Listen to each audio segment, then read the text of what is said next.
Hello guys, इस video में हम लोग बात करेंगे कि वाटर कूल्ड चिलर में चिल्ड वाटर सर्किट और कंडेंसर वाटर सर्किट में जो हम पानी डालते हैं, जो वाटर सर्कुलेट कराते हैं, उस वाटर का पैरामीटर, जो पैरामीटर होता है, केमिकल पैरामीटर होता है, वो क्या क्या होना चाहिए। जैसे उसका टीडीएस क्या होना चाहिए, उसकी एल्कनिटी कितनी होनी चाहिए, हार्डनेस कितना होना चाहिए, सल्फाइड कितना होना चाहिए। तो ये सारे पैरामीटर चिल्ड वाटर और कंडेंसर वाटर के डिफाइन होते हैं।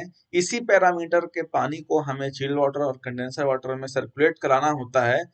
उसकी वजह ये होती है कि अगर सपोज करो, अगर हमारा पैरामीटर ऊपर जा रहा है, ज्यादा हार्डनेस का पानी है या टीडीएस ज्यादा है, तो उसकी वजह से जो चिलर में प्रॉब्लम आने लगती है।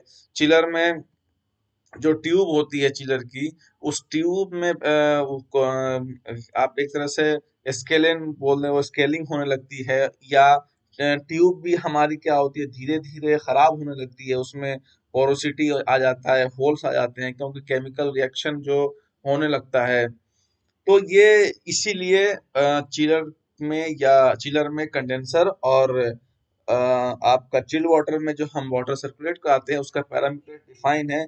उसी पैरामीटर के रेंज में हमें पानी को डालना चाहिए। तो आइए हम बारी बारी से हम बात करेंगे। मैं इस ये वीडियो इसलिए बना रहा हूँ क्योंकि आप लोगों में से काफी लोगों ने हमेशा कमेंट करके पूछा है कि सर टीडीएस कितना होना चाहिए पानी का, चिल वाटर में, कंडेंसर वाटर में, और हार्डनेस कितनी होनी चाहिए, कितने हार्डनेस का हम पानी डालें। और सबसे बड़ी बात की है, हमेशा ये इंटरव्यू में अगर आप जाएंगे ऑपरेशन के लिए या कहीं भी गल्फ में अगर आप जाते हैं इंटरव्यू के लिए, हमेशा आपसे पूछता है कि उसका चिल्ड वाटर का टीडीएस क्या रहेगा, हार्डनेस क्या रहेगा, उसमें आयरन कंटेंट क्या रहेगा, है ना। ये सारी चीजें होती हैं। और कुछ पैरामीटर के मैं आपको बताऊंगा कि बढ़ने से और उसके कम होने से क्या इफेक्ट आ सकता है। तो आइए गाइस, हम वीडियो को शुरू करते हैं। तो जो आपको सामने में दिख रहा है वाटर पैरामीटर्स, ये पैरामीटर हमने उठाया है यॉर्क चिलर का। यॉर्क चिलर के लिए आप जो जॉनसन कंट्रोल का आप देखा होगा, यॉर्क का जो चिलर आता है, उसकी ये पैरामीटर है, उसका ये रेंज है। तो सबसे पहले आप देखेंगे चिल वाटर है और कंडेंसर वाटर। कंडेंसर वाटर में सर्कुलेटिंग और मेकअप। तो मेकअप का मतलब वो है कि जो हम मेकअप पे डाल रहे होते हैं, क्योंकि कंडेंसर वाटर में इसलिए मेकअप डालते रहते हैं, कंटिन्यूअसली उसमें ऐड होता है, क्योंकि ये ओपन सर्किट होता है, इसमें इवापोरेशन होता है, पानी इसमें काफी लॉस होता है। तो इसलिए हमेशा इसमें पानी एड ऑन होता रहता है, मेकअप होता रहता है। तो आइए हम लोग बात करेंगे सबसे पहले जो हमारा पानी का जो पीएच होना चाहिए। पीएच का मतलब आप समझ रहे हैं, पीएच वैल्यू क्या होती है। मतलब पीएच वैल्यू एसिटिक और बेस को बताता है कि हमारा जो पानी है एसिड एसिड की तरफ जा रहा है या बेस की तरफ जा रहा है। आपको पता है कि 7 पीएच वैल्यू जो होती है, 7 जो पीएच वैल्यू होती है वो न्यूट्रल होती है, जो हम पानी पीते हैं उसकी होती है, डिस्टिल वाटर की होती है। और 7 से ऊपर का जितना भी केमिकल होता है वो बेस कहलाता है, और 7 से नीचे का जितना भी होता है वो एसिड कहलाता है। तो चिल वाटर में जो हमें पानी चाहिए, जो हमें पानी देना है पीएच वैल्यू का, वो हमें देना है 6.5 से लेकर 8, 6.5 से 8 पीएच वैल्यू का हमें चिल वाटर में पानी को मेंटेन करना है। अगर इसकी वैल्यू बढ़ रही है तो पानी को आप ड्रेन कर दें और वापस से 7 या 6.5 या 7 न्यूट्रल जो भी है उसका आप मेकअप स्टार्ट कर दें। कंडेंसर वाटर में जो हमारा पानी घूम रहा है, ऑलरेडी जो सर्किट में पानी है, उसका आपको चेक करते रहना है। उसका भी 6.5 से 8 के पास पीएच वैल्यू होनी चाहिए।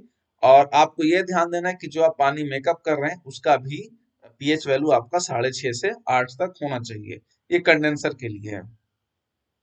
अब मैं आपको बता दूं, अगर आपसे पूछा जाए इंटरव्यू में कि पीएच के बढ़ने से क्या इफेक्ट आएगा, तो पीएच के बढ़ने से, अगर सपोज कर लो ये एसिटिक होता जाता है, सपोज कर लो ये पीएच की हमारा वैल्यू कम होता है, तो ये क्या होगा, हमारा कूलिंग कूलिंग कॉइल जो है वो कॉपर का है, और जो चिल वाटर सर्किट है वो हमारा आयरन का है। तो जो एसिड है वो हम आपको पता है मेटल से रिएक्ट करता है। कॉपर और फेरस दोनों काफी रिएक्टिव मेटल हैं। तो रिएक्ट करके कहीं ना कहीं आपकी वो जो हमारा मेटल है, जो हमारा पाइप है, वो धीरे धीरे खराब होने लगेगा, उसकी थिकनेस कम होने लगेगी। अब हम लोग बात करते हैं टोटल डिजॉल्व सॉलिड्स, जिसको हम बोलते हैं टीडीएस। अब टीडीएस कितना होना चाहिए, टीडीएस पीपीएम में दिया हुआ है। टीडीएस हमारा होना चाहिए चिल्ड वाटर सर्क्यूट का 200 पीपीएम से कम होना चाहिए। ये यूनिट है, किस यूनिट में होता है टीडीएस, तो 200 पीपीएम से हमारा चिल्ड वाटर कम हो। और कंडेंसर में जो टीडीएस हमारा होना चाहिए 600 से कम होना चाहिए। 600 इस कंडेंसर में हाई इसलिए टीडीएस है क्योंकि ये ओपन सर्किट है, इसमें हमेशा कचरा, डस्ट वगैरह, धूल वगैरह आती रहती है। इसलिए कभी भी कंडेंसर का आप टीडीएस मेजर करेंगे तो ये आपको कम नहीं दिखेगा, ये आपको ऊपर ही दिखता है। तो आपको कोशिश करना है कि 600 से नीचे का मेंटेन करें। अब देखो, जब कंडेंसर में पानी चला जाएगा और ये सर्कुलेट होता रहेगा, एक दिन 2 दिन तक सर्कुलेट होगा, तो इसका टीडीएस बढ़ जाता है क्योंकि ये ओपन सर्किट है। इसलिए हमेशा मेकअप जो हम कर रहे होते हैं, मेकअप कम टीडीएस का पानी करना चाहिए। तो टीडीएस के बढ़ने से वही आपकी बात मैं आपको बता दूं कि कचरा वगैरह आएगा आपकी कूलिंग कॉइल में, और फिर कूलिंग कॉइल में स्केलिंग जो स्केल फॉर्मेशन होगा, स्केल फॉर्मेशन का टीडीएस एक बहुत बड़ा वो जरिया बन जाता है। क्योंकि स्केल तो ऐसे हार्डनेस होती है, बट स्केल पे वो जो परत लेयर लेयर जम जाती है, वो टीडीएस की वजह से जमती है। एल्केलिनिटी, एल्केलिनिटी वैसे ज्यादातर पूछा नहीं जाता है, बट आप देख लें, एल्केलिनिटी होती है 100 पीपीएम से कम होना चाहिए चिल वाटर में भी और कंडेंसर वाटर में भी। मेकअप का लेस देन 50 होना चाहिए। Chloride, chloride ion, CL ion, chloride जो होना चाहिए वो भी आपका लेस देन 100 पीपीएम होना चाहिए, और कंडेंसर में लेस देन 200 पीपीएम होना चाहिए। कंडेंसर का जो मेकअप है वो less than 50 ppm. Sulphate SO4, sulphate जो होगा वो 100 ppm होगा चिल वाटर में, और कंडेंसर में लेस देन 200 ppm। सल्फाइड तो बिल्कुल ही नहीं होना चाहिए पानी में। सल्फाइड पानी में बिल्कुल भी नहीं होना चाहिए। जो पानी आप चिलर में डाल रहे हैं उसमें सल्फाइड ना हो, उस बात का ध्यान रखें। टोटल हार्डनेस, जो सबसे बड़ा कॉमन क्वेश्चन है, हमेशा जो पूछा जाता है कि पानी का हार्डनेस कितना होना चाहिए, आप याद कर लें कि लेस देन 100, मतलब 100 पीपीएम से कम हार्डनेस का पानी होना चाहिए चिल वाटर सर्क्यूट में, और कंडेंसर वाटर सर्क्यूट में 200 से कम का 200 पीपीएम से कम का पानी होना चाहिए। अगर इससे ज्यादा का है, इसका मतलब आपका कोरोजन, सॉरी, जो स्केलिंग होगा वो स्केलिंग जल्दी होगा, बहुत जल्दी होगा। और जो आप मेकअप कर रहे हैं पानी कंडेंसर में, वो लेस देन 50 पीपीएम का होना चाहिए, मतलब आरओ वाटर एक तरह से आप बोल लो। टोटल आयरन कंटेंट, तो ये भी बहुत बड़ा फैक्टर है। टोटल आयरन आपको ये बताता है कि पानी में आपका, मतलब जो वाटर सर्कुलेट हो रहा है आपका इसमें चिलर में, इसका मतलब कि वो कोरोजन को लेता जा रहा है, साथ में पानी मिक्स हो रहा है, आपका कोरोजन हो रहा है ज्यादातर, तो ये बताता है।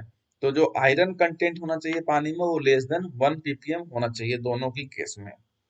Ammonia iron, NH4, ammonia ion NH4 less than 1 ppm, less than 1 ppm. ये बात के नीचे कैसे पैरामीटर हैं, ये केमिकल हैं जो पानी में बहुत ज्यादातर लोग नहीं पूछते हैं। जैसे सिलिका हो गया, टर्बिडिटी हो गया, आपका टोटल सस्पेंडेड सॉलिड्स हो गया, biological oxygen demand, chemical oxygen demand, ये। हाँ, जब सबसे बड़ी चीज होती है इलेक्ट्रिकल कंडक्टिविटी, ये इलेक्ट्रिकल कंडक्टिविटी 500 पीपीएम से कौन चाहिए, ये हमेशा क्वेश्चन इंटरव्यू में पूछा जाता है। तो गाइस, इसका आप स्क्रीनशॉट रख लें अपने पास में, ये बहुत ही इंपॉर्टेंट है। आपके पास ये टेबल है, इस टेबल को हमेशा आप ध्यान में रखें। और अपने पानी का हमेशा जो है महीने 2 महीने में आपके जो सिस्टम है उसकी पीएच वैल्यू, पीएच पता आपको कैसे चेक करते हैं, मीटर भी आता है, और या लिटमस पेपर से भी आप चेक कर लेते हैं। टीडीएस आप चेक कर लें, टीडीएस की किट आती है, या मीटर आता है, उससे चेक कर लें। टोटल हार्डनेस चेक कर लें, टोटल हार्डनेस के लिए भी किट और वो आती है आपकी, मीटर आता है, उससे भी चेक कर सकते हैं। आयरन कंटेंट का भी किट आता है, मैंने भी चेक किया है, तो आयरन कंटेंट की भी किट आती है, उससे आप चेक कर लें। बाकी जो आपको दिख रहा है, ये जो दिख रहे हैं, ये सल्फेट और सल्फाइड और क्लोराइड, ये सब जो सिलिका, अमोनिया, ये सब आप वहां पे नहीं कर पाएंगे साइट पे या अपने प्रोजेक्ट पे। ये सारे पैरामीटर लैब में ही हो पाएंगे टेस्ट। तो 6 महीने में या 3 महीने में क्वार्टरली आप पानी का सैंपल लेकर लैब में भेजें, चेक करें, उससे आपको पता चल जाएगा कि आपके जो वाटर क्वालिटी क्या है, आपका सिस्टम हेल्दी है या नहीं है। सो आई होप ये वीडियो आपको पसंद आई होगी, क्योंकि इसमें बहुत इंफॉर्मेटिव वीडियो है। ये हमेशा इंटरव्यू में पूछा भी जाता है पैरामीटर के बारे में, बहुत से लोगों को ये चीज़ पता नहीं भी होती है।